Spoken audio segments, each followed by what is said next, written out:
ലോകത്തിൻ്റെ പാമ്പ് ചുമക്കുന്ന ദൈവത്തിൻ്റെ കുഞ്ഞാട്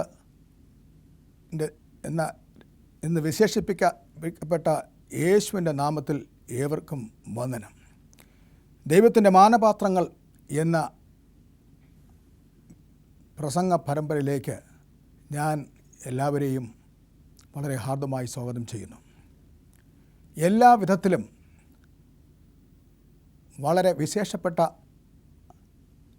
ഒരു വ്യക്തിയെ ആണ്, ഒരു വേദപുസ്തക കഥാപാത്രത്തെയാണ് ഇന്ന് പ്രത്യേകം നമ്മൾ ചിന്തിക്കാൻ തക്കണം പോകുന്നത്. വിശേഷപ്പെട്ട വ്യക്തി എന്ന് പറയുന്ന സമയത്ത് സ്വഭാവത്തിലും ആഹാര രീതിയിലും വസ്ത്രധാരണത്തിലും അതുപോലെ എല്ലാ വിധത്തിലും ജീവിത ശൈലിയിലും സകല എല്ലാ കാര്യത്തിലും വളരെ വ്യത്യസ്തനായ ഒരു കഥാപാത്രം. അദ്ദേഹത്തിൻ്റെ ജനനത്തെക്കുറിച്ച് ചിന്തിക്കാമെങ്കിൽ തന്നെയും അതൊരു പ്രത്യേകതയായിരുന്നു. അദ്ദേഹത്തിൻ്റെ ആഹാരശൈലി, അതുപോലെ അദ്ദേഹത്തിൻ്റെ വസ്ത്രധാരണം, എൻ്റെ ജീവിത ശൈലി മുഴുവനും വളരെ വ്യത്യസ്തങ്ങൾ മാറുന്ന ഒരു ജീവിത ശൈലിയോട് കൂടെ ഒരു വ്യക്തി. അപ്രകാരമുള്ള വ്യക്തി ആരായിരിക്കാം എന്ന് ഒരു പക്ഷെങ്കിൽ നിങ്ങളെല്ലാവരും ചിന്തിക്കുന്നുണ്ടായിരിക്കും. പ്രിയ ദൈവ ജനമേ, പ്രിയ സ്നേഹിതരെ, എല്ലാവർക്കും ശ്രദ്ധേയനായ ഒരു വ്യക്തിയായി തീരുവാൻ തക്കവണ്ണം, എല്ലാവർക്കും മാതൃകപുരുഷനായ ഒരു വ്യക്തിയായി തീരാൻ തക്കവണ്ണം ഈ പ്രധാന വ്യക്തിക്ക് കഴിഞ്ഞു എന്നത് വളരെ ചരിത്രമുള്ളൊരു കാര്യമാണ്. ഈ സമയത്ത് ഈ വ്യക്തിയെക്കുറിച്ച് ഉള്ള സൂചന അല്പം കൂടെ നൽകുവാൻ തക്കവണ്ണം ഞാൻ ആഗ്രഹിക്കുന്നു. ഈ വ്യക്തിയെക്കുറിച്ച് പ്രവചനങ്ങൾ, പ്രത്യേകിച്ച് യെശയ്യാവിൻ്റെ പ്രവചനത്തിൽ 40-ാം അധ്യായം 3-ാമത്തെ വാക്യത്തിൽ ഇപ്രകാരം പറയുന്നു: കേട്ടോ, ഒരുത്തൻ വിളിച്ചു പറയുന്നത്, മരുഭൂമിയിൽ യഹോവയ്ക്കു വഴിയൊരുക്കുവിൻ, നിർജ്ജന പ്രദേശത്ത് നമ്മുടെ ദൈവത്തിന് ഒരു പെരുവഴി നിരക്കാക്കുവിൻ. മരുഭൂമിയിൽ യഹോവയ്ക്ക് വഴി ഒരുക്കുവിൻ, നിർജ്ജന പ്രദേശത്ത് നമ്മുടെ ദൈവത്തിന് ഒരു പെരുവഴി നിരപ്പാക്കുവിൻ എന്ന് ഈ വ്യക്തിയെക്കുറിച്ച് പ്രത്യേകിച്ച് എടുത്തു പറയുന്നു. ഈ സമയത്ത് തീർച്ചയായിട്ടും ഇവിടെ ഇരിക്കുന്ന നിങ്ങളിൽ പലർക്കും തീർച്ചയായിട്ടും ഈ വ്യക്തി ആരായിരിക്കാൻ, ഈ വ്യക്തി ആരാണ് എന്ന് ഗ്രഹിക്കാൻ തക്കണം കഴിയും. മറ്റാരുമല്ല, നിങ്ങൾ ഉദ്ദേശിച്ച പോലെ തന്നെ യോഹന്നാൻ സ്നാപകൻ ആണ് ഈ വ്യക്തി എന്ന് ഗ്രഹിക്കാൻ തക്കണം കഴിയും. യോഹന്നാൻ സ്നാപകൻ്റെ ജനനത്തെക്കുറിച്ച് ലൂക്കോസിൻ്റെ സുവിശേഷം 1-ാം അധ്യായം വായിക്കാമെങ്കിൽ, പ്രത്യേകിച്ച് 5-ാമത്തെ വാക്യം മുതൽ വായിക്കുന്ന സമയത്ത് അവിടെ വളരെ വ്യക്തമായി എടുത്തു പറഞ്ഞിരിക്കുന്നു. ഒരു പ്രത്യേക ജനനമാണെന്ന് ഞാൻ മുൻകൂട്ടി പറഞ്ഞല്ലോ. ഗബ്രിയേൽ ദൂതൻ വന്ന് ഒരു ശിശു ജനിക്കുമെന്ന് ഒരു വൃദ്ധയായ മാതാവിനോട് സംസാരിക്കുന്നതാണ് പശ്ചാത്തലം. അതുപോലെ തന്നെ തൻ്റെ യോഹന്നാൻ്റെ പിതാവിനോട് സംസാരിക്കുന്നു. ഇരുവർക്കും അത് കേട്ട സമയത്ത് ചിരി വന്നു, അല്ലെങ്കിൽ അവർക്ക് അത് വിശ്വസിപ്പാൻ തക്കവണ്ണം പ്രയാസമായിരുന്നു എന്ന് പറഞ്ഞു. അതെ, ദൈവത്തിന് ഒന്നും അസാധ്യമല്ല എന്ന് ദൂതൻ അവരെ ഓർമ്മിക്കത്തക്കവണ്ണം, അതുമാത്രമല്ല ജീവിതത്തിൽ അത് ദൈവത്തിന് എല്ലാം സാധ്യമാക്കി തീർക്കാൻ കഴിയും എന്ന് അവരുടെ ജീവിതത്തിൽ അവർക്കത് ഗ്രഹിപ്പാൻ തക്കണം കഴിഞ്ഞു എന്നത് നമ്മളിവിടെ ഓർക്കേണ്ടിയിരിക്കുന്നു. വൃദ്ധയായ എലിസബത്ത് പിന്നീട് ഒരു ആൺകുഞ്ഞിനെ പ്രസവിക്കുന്നു. ദൂതൻ പറഞ്ഞ രീതിയിൽ തന്നെ, ദൂതൻ നൽകിയ നിർദ്ദേശപ്രകാരം അവന് യോഹന്നാൻ എന്ന പേര് നൽകുന്നു എന്ന് നമ്മൾ പിന്നീട് കാണുന്നു. ഈ യോഹന്നാനാണ് പിന്നീട് അറിയപ്പെട്ട ഒരു വലിയ പ്രവാചകനായി മാറുന്നത്. യോഹന്നാൻ സ്നാപകൻ എന്ന നാമം ലോകത്തെ മുഴുവനും അറിയപ്പെടുന്ന ഈ നാമം, ഈ വ്യക്തി പിന്നീട് ലോകത്തിന് ഒരു അനുഗ്രഹമായി തീർന്ന ഒരു വ്യക്തിയായി, ലോകത്തെ അതിശയിപ്പിച്ചൊരു വ്യക്തിയായി, ഒരു പക്ഷെങ്കിൽ അനേക പേരെ വിറപ്പിച്ച ഒരു വ്യക്തിയായി, തൻ്റെ വ്യക്തിയെ മുദ്ര പതിപ്പിച്ച ഒരു വ്യക്തിയായി തീരാൻ തക്കോണം യോഹന്നാൻ സ്നാപകന് കഴിഞ്ഞു എന്നത് പ്രത്യേകം ഓർക്കേണ്ട കാര്യമാണ്. ലൂക്കോസിൻ്റെ സുവിശേഷം 1-ാം അധ്യായം 80-ാമത്തെ വാക്യം വായിക്കുന്ന സമയത്ത് പിന്നീട് ഇത് നാം കാണുന്നത്, പൈതൽ വളർന്നു ആത്മാവിൽ ബലപ്പെട്ടു, അവൻ ഇസ്രായേലിന് തന്നെത്താൻ കാണിച്ചു കൊടുക്കുന്ന നാൾ വരെ മരുഭൂമിയിൽ ആയിരുന്നു എന്ന് പറഞ്ഞു എന്ന് ഇവിടെ വായിക്കുന്നു.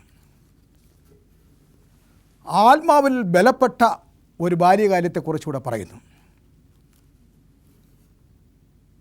ആത്മാവിൽ അവൻ വളരണമെങ്കിൽ യേശുവിൽ അവൻ വളരേണ്ടിയിരിക്കുന്നു. പരിശുദ്ധാത്മാവ് നിറഞ്ഞ ഒരു ജീവിതമായിരുന്നു യോഹന്നാൻ സ്നാപകൻ്റെ ജീവിതം എന്നുള്ള പ്രത്യേകിച്ച് മനസ്സിലാകുന്നു. പിന്നീട് നാം വായിക്കുന്നത്, അവൻ ഇസ്രായേലിന് കാണിച്ചു കൊടുക്കാൻ തക്കവണ്ണം പ്രായമാകുന്നത് വരെ അല്ലെങ്കിൽ സമയമാകുന്നത് വരെ, നാൾ വരെ അവൻ മരുഭൂമിയിൽ ആയിരുന്നു എന്നിവിടെ പ്രത്യേകിച്ച് പറയുന്നു. എന്താണ് ഈ മരുഭൂമിയിലായിരുന്നു എന്ന് പറയുന്നത്? അത് ചിന്തിപ്പാൻ തക്കുന്ന ഒരു ഭാഗമാണ്. അത് അവനെ സംബന്ധിച്ച് നോക്കാമെങ്കിൽ, യോഹന്നാൻ സ്നാപകനെക്കുറിച്ച് പറ്റി ചിന്തിക്കാമെങ്കിൽ, അവൻ്റെ ജീവിതത്തിലെ സ്വഭാവ വിശേഷതകളെക്കുറിച്ച് ചിന്തിക്കുന്ന സമയത്ത് അതൊരു പ്രത്യേകത ഉള്ള ഒരു ജീവിതമാണെന്ന് ഗ്രഹിപ്പാൻ തക്കണം കഴിയുന്നു. അനേകം പേരും ഗ്രാമങ്ങളിലും നഗരങ്ങളിലും ജീവിക്കാൻ ആഗ്രഹിക്കുന്ന സമയത്ത് അവൻ മരുഭൂമിയിൽ ജീവിക്കുന്നവർ കാണുന്നു. പ്രിയ ദൈവമക്കളെ, എത്ര പേർക്ക് ഒരു നിർജ്ജനമായ സ്ഥലത്ത് പോയി വസിപ്പാൻ തക്കവണ്ണം ആഗ്രഹമുണ്ട്? ഇന്നത്തെ ലോകത്ത് നാം ചിന്തിക്കാമെങ്കിൽ ഇന്ന് നമുക്ക് അനേകം പേർക്കും മഹാനഗരങ്ങളിൽ വസിപ്പാൻ തക്കണം ആഗ്രഹിക്കുന്നു. കാരണം സകല സുഖസൗകര്യങ്ങളും അവിടെ ലഭിക്കുന്നുണ്ട്. അനേകം പേർക്കും ഇന്ന് ഗ്രാമത്തിലെ കുഗ്രാമങ്ങളിൽ പോയി താമസിക്കാൻ തക്കണം ഒരു പക്ഷെങ്കിൽ എത്ര പേർക്ക് ആത്മാർത്ഥമായി അവരാഗ്രഹിക്കുന്നു എന്ന് ചോദിച്ചാൽ വളരെ വളരെ ചുരുക്കം കാര്യങ്ങൾ മാത്രമേ അറിയാൻ തക്കണം കഴിയുന്നുള്ളൂ. ചുരുക്കം പേരെന്ന് മാത്രമേ അത് ഉത്തരം കിട്ടത്തുള്ളൂ.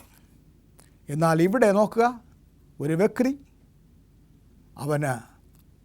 അവൻ്റെ ബാല്യകാലം മുഴുവനും അവൻ്റെ യൗവനകാലം മുഴുവനും അവൻ ഗ്രാമങ്ങളിൽ ജീവിതം മുഴുവൻ തന്നെ അവന് മരുഭൂമിയിൽ പോയി അവൻ്റെ ജീവിതം കഴിക്കുന്ന കഥയെക്കുറിച്ചാണ് ഇവിടെ വായിക്കുന്നത്. ആയതുകൊണ്ട് തന്നെ അതാണ് ഞാൻ മുൻകൂട്ടി പറഞ്ഞത്, ഒരു പ്രത്യേകമായ ഒരു ജീവിതശൈലിയുടെ ഉടമയായിരുന്നു യോഹന്നാൻ സ്നാപകൻ. ഒരു സ്വയത്യാഗിയായിരുന്നു. തന്നെത്താൻ ത്യജിക്കുക എന്ന് പറയുന്നത് ഇവിടെയാണ് കാണുന്നത്. യേശു പറഞ്ഞു, എന്നെ അനുഗമിക്കാൻ ആഗ്രഹിക്കുന്നവൻ അവൻ തന്നെത്താൻ ത്യജിച്ച് എൻ്റെ ക്രൂശ് എടുത്ത് അവൻ എൻ്റെ പിന്നാലെ വരട്ടെ, എന്നെ അനുഗമിക്കട്ടെ എന്ന് പറഞ്ഞിട്ട് ഓർക്കുന്നു. അങ്ങനെയാണെങ്കിൽ ഏതാണ്ട് അതുപോലെ ഉള്ള ഒരു ജീവിത ശൈലിയാണ് യോഹന്നാൻ സ്നാപകൻ ഇവിടെ അവൻ്റെ ജീവിതത്തിൽ പകർത്തുന്നത്. അവൻ നഗരം വിട്ട്, അവൻ്റെ സ്നേഹിതരെ വിട്ട്, അവൻ്റെ ബന്ധുക്കളെ വിട്ട് അവൻ മരുഭൂമിയിലേക്ക് പോകുന്നു. ഈ മരുഭൂമി ഏതാണ് എന്ന് ചിന്തിക്കുന്ന സമയത്ത് ഇത് മറ്റ് ഒരു മരുഭൂമിയല്ല, ഇത് യഹൂദിയ മരുഭൂമിയാണ് എന്നാണ് ഗ്രഹിക്കാൻ തക്കണം കഴിയുന്നത്. അതുമാത്രമല്ല, 1947 ശേഷം ചാവുകടയിൽ നിന്നും ലഭിച്ച ആ ചരിത്ര രേഖകളിൽ നിന്നും, അതായത് ആ ചുരുളുകളിൽ നിന്നും നമ്മളത് വായിക്കുന്നുണ്ട്. ഡെഡ് സീ സ്ക്രോൾസ് എന്നാണ് പറയുന്നത്. അത് വായിക്കുന്ന സമയത്ത് അതിൽ നിന്ന് ലഭിച്ച അറിവ് അനുസരിച്ച് യോഹന്നാൻ സ്നാപകൻ അന്ന് ജീവിച്ചിരുന്ന കുമ്രാൻ സമുദായത്തിൽപ്പെട്ട ഒരു വ്യക്തിയാണെന്ന് അനേകം വേദപണ്ഡിതന്മാർ അഭിപ്രായപ്പെടുന്നുണ്ട്. കാരണം ഈ കുമ്രാൻ സമുദായത്തിൽപ്പെട്ടവർ അവർ ഇപ്രകാരമുള്ള ലൗകിക മോഹങ്ങളെ വെടിഞ്ഞ് അവർ പ്രത്യേകിച്ച് പോയി ഇപ്രകാരമുള്ള മരുഭൂമിയിലും മറ്റ് പ്രാന്തപ്രദേശങ്ങളിൽ പോയി താമസിച്ച വ്യക്തികളായിരുന്നു. അതുമാത്രമല്ല, അവിടെ ജീവിതശൈലികളും അവിടെ ആചാര അനുഷ്ഠാനങ്ങളെക്കുറിച്ച് പഠിക്കുന്ന സമയത്ത് യോഹന്നാൻ സ്നാപകൻ്റെ ജീവിതമായിട്ട് വളരെ വളരെ അധികം ബന്ധമുണ്ട് എന്ന് ഗ്രഹിപ്പാൻ തക്കൊണ്ട് കഴിഞ്ഞിട്ടുണ്ട്. ആയതിനാൽ തന്നെ അപ്രകാരമുള്ള ഒരു വ്യക്തി ആയിരുന്നോ അവൻ എന്ന് പ്രത്യേകമായി ചിന്തിക്കുന്നു. പ്രിയ ദൈവമക്കളെ, എന്തായാലും ഒരു കാര്യം തീർച്ചയാണ്, അവൻ അപ്രകാരം മരുഭൂമിയിലായിരുന്നെങ്കിൽ തന്നെയും അവൻ മരുഭൂമിയിൽ പോയി ഒരു സന്യാസിയായിട്ട് ഒരു ജീവിപ്പാൻ അവൻ ആഗ്രഹിച്ചില്ല. എന്നാൽ അവിടെയും അവൻ ദൈവത്തിൻ്റെ വേല ചെയ്തു എന്ന് പ്രത്യേകിച്ച് അറിയാൻ തവൻ കഴിയുന്നു. അവിടെ അവൻ കർത്താവായ യേശുക്രിസ്തുവിൻ്റെ സ്വർഗ്ഗരാജ്യത്തെക്കുറിച്ച് സ്വർഗ്ഗരാജ്യം സമീപിച്ചിരിക്കാൻ നിങ്ങൾ മാനസാന്തരപ്പെടുവിൻ എന്ന് ജനത്തെ അഭിസംബോധന ചെയ്തതായിട്ട് കാണുന്നു. അതുമാത്രമല്ല, അവൻ്റെ പ്രസംഗം വളരെ ശക്തമേറിയ പ്രസംഗമായിരുന്നു. വളരെ പ്രാഗൽഭ്യത്തോടുകൂടി അവൻ പ്രസംഗിച്ചു. ജനങ്ങളുടെ ഹൃദയത്തിൽ ഓരോ വാക്കുകളും കുത്തിത്തുളച്ച് കയറി ചെന്ന് അവരെ ഉണർത്തുകയും അവിടെ ഹൃദയങ്ങൾ കുത്തുകൊള്ളുന്ന മാതിരി അവർക്ക് അനുഭവപ്പെടുകയും ചെയ്തു. അങ്ങനെ മാനസാന്തരത്തിൻ്റെ അനുഭവം ദൈവത്തിൻ്റെ ആത്മാവ് അവരുടെ ഹൃദയത്തിൽ ആക്കി എന്ന് നാം ഇത് വായിക്കുമ്പോൾ മനസ്സിലാകുന്നു. അവൻ പ്രശസ്തനായ ഒരു പ്രാസംഗികനാണ് എന്ന് മറ്റൊരു തെളിവ് നാം ഇവിടെ വായിക്കുമ്പോൾ മനസ്സിലാകുന്നത്, അനേകം പേരും യഹൂദിയിൽ നിന്നും ചുറ്റുപാടുന്നുള്ള നഗരങ്ങളിൽ നിന്നും കേട്ടവരെല്ലാം അറിഞ്ഞവരെല്ലാം അവിടെ അവൻ്റെ പ്രസംഗം കേൾക്കാൻ തക്കണം ഒരുങ്ങി വന്നു എന്ന് പ്രത്യേകമായിട്ട് വായിക്കുന്നു. അങ്ങനെ പ്രശസ്തനായ, മിടുക്കനായ, വളരെ ശക്തനായ ഒരു പ്രസംഗകനായിരുന്നു എന്ന് പ്രത്യേകിച്ച് നമുക്കവിടെ വായിക്കുന്നുണ്ട്. അതുമാത്രമല്ല, അവൻ ഭയമില്ലാത്ത ധൈര്യമുള്ള ഒരു വ്യക്തിയായിരുന്നു.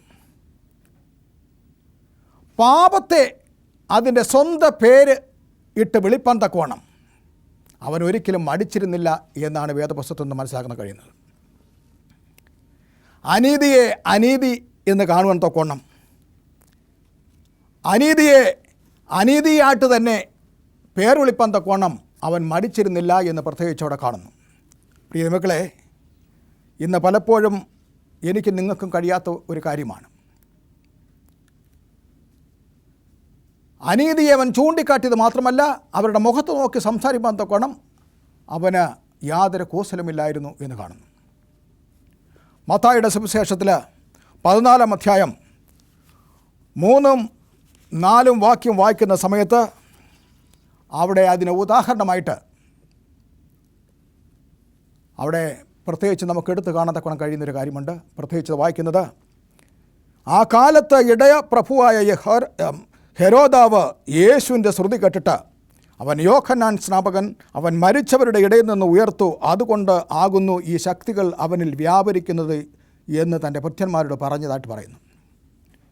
3-4 വായിക്കുന്ന സമയത്ത്, ഹെരോദാവ് തൻ്റെ സഹോദരനായ ഫിലിപ്പോസിൻ്റെ ഭാര്യ ഹെരോദ്യ നിമിത്തം അവൾ നിനക്ക് ഭാര്യയായിരിക്കുന്നത് വിഹിതമല്ല എന്ന് യോഹന്നാൻ അവനോട് പറഞ്ഞതുകൊണ്ട് തന്നെ അവനെ പിടിച്ച് കെട്ടി തടവിൽ ആക്കിയിരുന്നു എന്ന് കാണുന്നു. പ്രിയ മക്കളെ, ഒരു രാജാവിൻ്റെ മുഖത്ത് നോക്കിയിട്ട് നീ ചെയ്യുന്നത് വിഹിതമല്ല എന്ന് അവിടെ പറയുന്നതായിട്ട് കാണുന്നു. ഈ ഹെരോദാവ് രാജാവ് ആരാണെന്ന് ചിന്തിക്കുന്ന സമയത്ത് ഈ ഹെരോദാവ് അന്തിപ്പാസ് ആണ് എന്ന് ഗ്രഹിപ്പാൻ കൊണ്ട് കഴിയും. ഇദ്ദേഹത്തിൻ്റെ പിതാവായ മഹാനായ ഹെരോദാവ് ആരെന്ന് ചോദിച്ചാൽ അദ്ദേഹമാണ് യേശു ക്രിസ്തു ജനിച്ച സമയത്ത് 2 വയസ്സിന് താഴെയുള്ള ആൺകുഞ്ഞുങ്ങളെ നിഗ്രഹിപ്പാൻ തക്കവണ്ണം കൽപ്പന പുറപ്പെടുവിച്ച ആ ദുഷ്ടനായ രാജാവ്. ഈ ഹെരോദാവ് അന്തിപ്പാസാണ് കർത്താവായ യേശുക്രിസ്തുവിൻ്റെ ക്രൂശീകരണത്തിന് മുമ്പായിട്ട് യേശുക്രിസ്തുവിന് എതിരായിട്ടുള്ള വിചാരണ കേൾപ്പാൻ തക്കവണ്ണം ഇരുന്ന രാജാവ് ഈ രാജാവാണെന്ന് അറിയുന്നു. അപ്പോൾ ഈ രാജാവിനെക്കുറിച്ച് ഉള്ള തെറ്റ് എന്തായിരുന്നു ചോദിച്ചാൽ, അവൻ്റെ അർത്ഥ സഹോദരനായ ഫിലിപ്പോസ് അവൻ റോമയിൽ താമസിക്കുകയായിരുന്നു. അവൻ്റെ ഭാര്യ അവരുടെ ഭർത്താവിനെ വിട്ടിട്ട് അതായത് ഫിലിപ്പോസിനെ വിട്ടിട്ട് ഉപേക്ഷിച്ചിട്ട് വന്ന് ഈ അന്ത്യപ്പാസിനോട് താമസിച്ചു. അങ്ങനെ അവൻ ഭാര്യയായി എടുത്തു.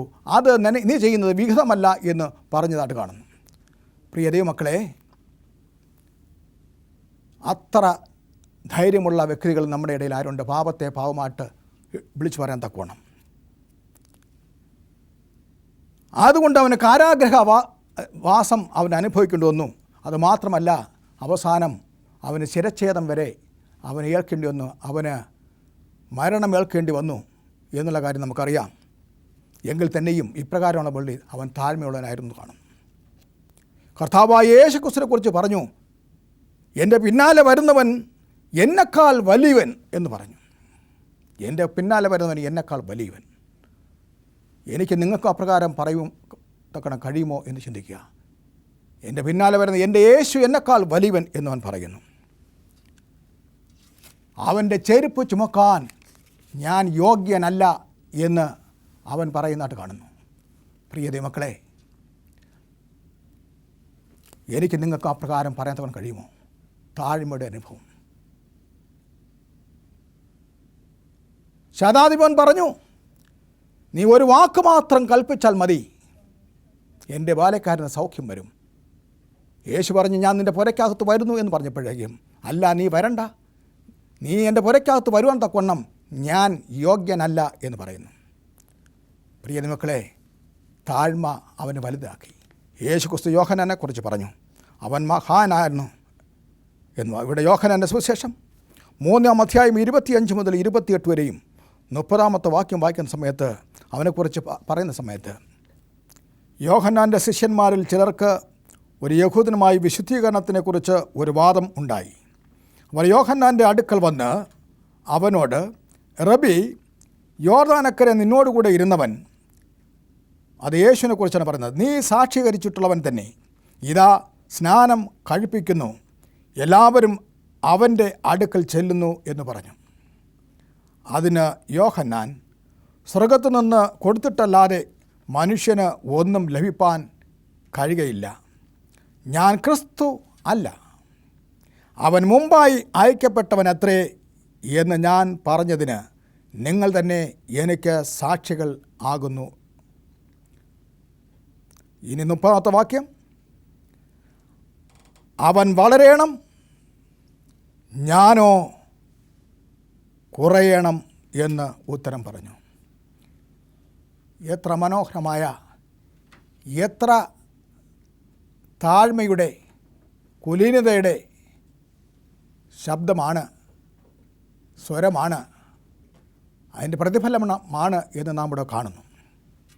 ഇത്രയും ജീവിതത്തിൽ താഴ്മയോട് സംസാരിച്ച വ്യക്തികൾ എത്ര പേരുണ്ടെന്ന് നിങ്ങളിതിനെ ചിന്തിച്ചു നോക്കുക. പ്രിയ മക്കളെ, ആയതിനാൽ യോഹന്നാൻ സ്നാപകൻ അവൻ വലിയവനായിരുന്നു, യാതൊരു സംശയവുമില്ല. ഇനി കർത്താവായ യേശുക്രിസ്തു തന്നെ യോഹന്നാൻ സ്നാപകനെക്കുറിച്ച്, ഇതുവരെയും യേശുവിനെക്കുറിച്ച് അവൻ സാക്ഷി പറഞ്ഞുകൊണ്ടിരുന്നവൻ, യേശുവിനെക്കുറിച്ച് ഇതാ ലോകത്തിൻ്റെ പാപത്തെ ചുമക്കുന്ന ദൈവത്തിൻ്റെ കുഞ്ഞാട് എന്ന് പറഞ്ഞ് അനേക ജനങ്ങളെ പുരുഷാരത്തോട് യേശുവിനെ പരിചയപ്പെടുത്തിയവൻ, അവനെക്കുറിച്ച് യേശുവിന് എന്തെങ്കിലും പറയാനുണ്ടോ എന്ന് നമുക്ക് നോക്കാം. ഇവിടെ മത്തായിയുടെ സുവിശേഷം 11-ാം അധ്യായം 7 മുതൽ 11 വരെയുള്ള വാക്യങ്ങൾ വായിക്കുന്ന സമയത്ത് അത് നമുക്ക് ഗ്രഹിപ്പാൻ തക്കണം. യേശു എന്ത് പറയുന്നു എന്ന് നമുക്ക് ഗ്രഹിപ്പാൻ തക്കണം കഴിയും. ഞാൻ വായിക്കുന്നു. അവർ പോയ ശേഷം, ഇവിടെ അവർ എന്ന് പറയുന്നത് നേരത്തെ വായിക്കുന്ന സമയത്ത് ഇതിൽ 11-ാം അധ്യായം 2 മുതൽ വായിക്കുമ്പോൾ നമുക്ക് അറിയാൻ തക്കണം കഴിയുന്നത്, ഇവിടെ യോഹന്നാൻ സ്നാപകൻ്റെ ശിഷ്യന്മാർ യേശുവിൻ്റെ അടുക്കൽ വന്ന് യോഹന്നാൻ സ്നാപകൻ പറഞ്ഞത് അവരോട് പറയുന്ന കാര്യവും അതിനുള്ള ഉത്തരങ്ങൾ യേശു അവർക്ക് നൽകുന്ന കാര്യവും ആണ് അവിടെ പ്രത്യേകിച്ച് പറയുന്നത്. വരാനുള്ളവൻ നീയോ, അതോ ഞങ്ങൾ ആർക്കെങ്കിലും വേണ്ടി കാത്തിരിക്കണമോ എന്ന് യേശുവിനോട് അവർ വന്ന് യോഹന്നാൻ സ്നാപകൻ്റെ വാക്കുകൾ ചോദിക്കുന്നു. അതിനുള്ള ഉത്തരം യേശു അവരോട് പറഞ്ഞു വിടുന്നു. അങ്ങനെ അവർ പോയതിന് ശേഷം, അതാണ് പറഞ്ഞത്, അവർ പോയതിന് ശേഷം യേശു യോഹന്നാനെക്കുറിച്ച് പുരുഷാരത്തോട് പറഞ്ഞു തുടങ്ങിയത്, നിങ്ങൾ എന്ത് കാണുവാൻ മരുഭൂമിയിലേക്ക് പോയി? കാറ്റിനാൽ ഉലയുന്ന ഓടയോ? അല്ല, എന്ത് കാണുവാൻ പോയി? മാർദ്ദവ വസ്ത്രം ധരിച്ച മനുഷ്യനെയോ? മാർദ്ദവ വസ്ത്രം ധരിക്കുന്നവർ രാജഗൃഹങ്ങളിലല്ലോ. അല്ല, എന്തിനു പോയി? ഒരു പ്രവാചകനെ കാണുവാനോ? അതെ, പ്രവാചകനിലും മികച്ചവനെ തന്നെ എന്ന് ഞാൻ നിങ്ങളോട് പറയുന്നു. ഞാൻ എൻ്റെ ദൂതനെ നിനക്ക് മുമ്പായി അയക്കുന്നു, അവൻ നിൻ്റെ മുമ്പിൽ നിനക്ക് വഴി ഒരുക്കും എന്ന് എഴുതപ്പെട്ടിരിക്കുന്നവൻ അവൻ തന്നെ എന്ന് ഇവിടെ പ്രവചനത്തെ കുറിച്ച്, അല്ലെങ്കിൽ അതിനെ ഉദ്ധരിച്ചുകൊണ്ട് കർത്താവായ യേശു ക്രിസ്തു പറയുന്നു. ഞാൻ മുൻകൂട്ടി വായിച്ച ഭാഗം അതായിരുന്നു. 11-ാം വാക്യത്തിൽ വായിക്കുന്ന സമയത്ത്, സ്ത്രീകളിൽ നിന്ന് ജനിച്ചവരിൽ യോഹന്നാൻ സ്നാപകനേക്കാൾ വലിയവൻ ആരും എഴുന്നേറ്റില്ല. ദൈവത്തിന് സ്തോത്രം. പ്രിയ ദൈവമക്കളെ, ആ യോഹന്നാൻ സ്നാപകനെക്കുറിച്ച് കർത്താവായ യേശു ക്രിസ്തു ഉദ്ധരിച്ച വാക്കുകൾ, സ്ത്രീകളിൽ നിന്ന് ജനിച്ചവരിൽ യോഹന്നാൻ സ്നാപകനേക്കാൾ വലിയവൻ ആരും എഴുന്നേറ്റിട്ടില്ല എന്ന് പറയുന്നു. എന്നെയും നിങ്ങളെയും കുറിച്ച് ഇപ്രകാരമുള്ള ഒരു സർട്ടിഫിക്കറ്റ്, ഇപ്രകാരമുള്ള ഒരു അഭിപ്രായം പറയാൻ തക്കണം കഴിയുമോ എന്ന് നമ്മൾ ചിന്തിക്കുക. പ്രിയ ദൈവമക്കളെ, എനിക്കും നിങ്ങൾക്കും ഒരു പക്ഷേ യോഹന്നാൻ സ്നാപകൻ ആകുവാൻ കഴിയത്തില്ലായിരിക്കാം. അദ്ദേഹം ചെയ്ത പോലെ പ്രവൃത്തികൾ ചെയ്യാൻ തക്കണം കഴിയത്തില്ലായിരിക്കാം. അദ്ദേഹം ചെയ്തപോലെ, അദ്ദേഹം നൽകിയ പ്രഗത്ഭമായ പ്രസംഗങ്ങൾ, അതിശക്തമായ പ്രസംഗങ്ങൾ അദ്ദേഹത്തെ പോലെ ചെയ്യാൻ തക്കണം കഴിയത്തില്ലായിരിക്കാം. ഒരു പക്ഷെങ്കിൽ അദ്ദേഹം പറഞ്ഞതുപോലെ വെട്ടിത്തുറന്ന് ഒരു വ്യക്തിയോട് സംസാരിക്കാൻ കഴിയത്തില്ലായിരിക്കാം. പക്ഷേ ഒരു കാര്യം എനിക്ക് നിങ്ങൾക്കും ചെയ്യാൻ തക്കണം കഴിയും. യേശുവിന് വേണ്ടി യഥാർത്ഥ സാക്ഷികളെ ആയിത്തീരുവാൻ നിങ്ങൾക്ക് കഴിയും. കർത്താവായ യേശു ക്രിസ്തുവിന് വേണ്ടി എനിക്കും നിങ്ങൾക്കും സാക്ഷീകരിപ്പാൻ തക്കവണ്ണം ഉള്ള അവസരങ്ങൾ നമുക്ക് കർത്താവ് നൽകിയിട്ടുണ്ട്. നിങ്ങൾക്ക് സംസാരിക്കാൻ കഴിയുന്നില്ല എഴുത്തവരാണെങ്കിൽ, നിങ്ങൾ ഊമരാണെങ്കിൽ, നിങ്ങൾ ചെകിടരാണെങ്കിൽ, നിങ്ങൾ വികലാംഗരാണെങ്കിൽ, നിങ്ങൾ ആര് തന്നെ ആയിക്കോട്ടെ, നിങ്ങൾ എവിടെയായിരുന്നാലും യേശുവിനെ സാക്ഷീകരിപ്പാൻ തക്കവണ്ണം കഴിയും. യോഹന്നാൻ സ്നാപകൻ മരുഭൂമിയിൽ അവൻ യേശുവിനെ സാക്ഷീകരിച്ചെങ്കിൽ, നിങ്ങൾക്ക് മൗനമായിട്ട് അനേകം ലഘുലേഖകൾ കൂടെ, ഗ്രന്ഥങ്ങൾ കൂടെ, അനേക എഴുത്തുകൾ കൂടെ നിങ്ങൾക്ക് കർത്താവായ യേശു ക്രിസ്തുവിനെ സാക്ഷീകരിപ്പാൻ തക്കവണ്ണം നിങ്ങൾക്ക് കഴിയും. പ്രിയ മക്കളെ, യോഹന്നാൻ മരുഭൂമിയിൽ കർത്താവായ യേശു ക്രിസ്തുവിന് വീഥി ഒരുക്കിയെങ്കിൽ എനിക്കും നിങ്ങൾക്കും നിങ്ങളുടെയും എൻ്റെയും ഹൃദയത്തിൽ കർത്താവായ യേശുവിന് വഴിയൊരുക്കാൻ കഴിയുമോ? നമുക്ക് പ്രാർത്ഥിക്കാം. സ്നേഹവനായ ദൈവമേ, കർത്താവായ യേശു ക്രിസ്തു ഞങ്ങൾക്ക് ദൈവമായിരിക്കാൻ നന്ദിയോടെ സ്തോത്രം. യോഹന്നാൻ സ്നാപകനെ പോലെ നല്ല സ്വഭാവമുള്ളവരായിരിക്കാൻ തക്കവണ്ണം, യേശുവിനെ സാക്ഷിയായിരിക്കാൻ തക്കവണ്ണം, യേശുവിനെ വഴിയൊരുക്കുന്നവരായി തക്കവണ്ണം, യേശുവിനെ മുന്നോടി ആയിരിക്കാൻ തക്കവണ്ണം ഞങ്ങളേവരെയും സഹായിക്കുമാറണമേ. അങ്ങനെ കർത്താവേ, ഞങ്ങളുടെ പാപങ്ങൾ ക്ഷമിക്കപ്പെട്ടവരായി മാനസത്തിൻ്റെ അനുഭവത്തിലൂടെ ഞങ്ങൾ ജീവിപ്പാൻ സഹായിക്കുകയും യേശു അവസാനം മേഘാടനായ സമയത്ത് നിത്യരാജ്യത്തിലേക്ക് എടുക്കപ്പെടുന്നവരെ കൊടുത്ത് ഞങ്ങൾ ഏവരും കാണാനുള്ള സൗഭാഗ്യം തരണമേ. യേശു നാമത്തിൽ അപേക്ഷിക്കുന്നു, കൃപ ഇടക്കണം. സ്വർഗ്ഗസ്ഥ പിതാവേ, ആമേൻ.